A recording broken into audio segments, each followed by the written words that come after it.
not robbing graves, but identities. Thanks for joining us. I'm Israel Balderas. And I'm Morgan Fogarty. Experts say it's a common problem that is only getting worse.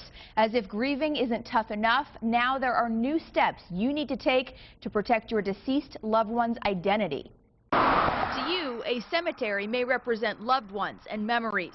To an identity thief, this place means money. They're very good at figuring out how to piece together all of your life. IT consultant Jeff Farr says depending on how sophisticated the ID thief is, they could open a credit card in your deceased relative's name, even take out a mortgage. And when financial institutions find out about the fraud, oftentimes the heirs of the deceased person have to deal with it. Obituaries can be a good resource for aspiring ID thieves, but the experts have two different opinions on how you should handle a loved one's last written history. There's no reason to put things like birth date. The owner of Carolina Funeral and Cremation disagrees and says the real jackpot for ID thieves is the death certificate, which is public record. Because everything you need to steal a person's identity is on a death certificate. Including birth date, birthplace, surviving spouse, and social security number. Steve Kuzma takes precautions when handling the documents for families. If they say, well, their grandson's going to come down,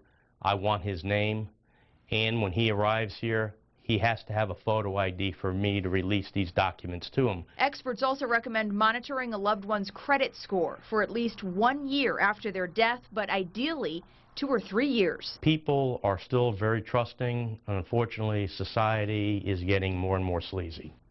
There's apparently also an iPhone app that claims to find deceased people's social security numbers, but our IT expert says the app doesn't work.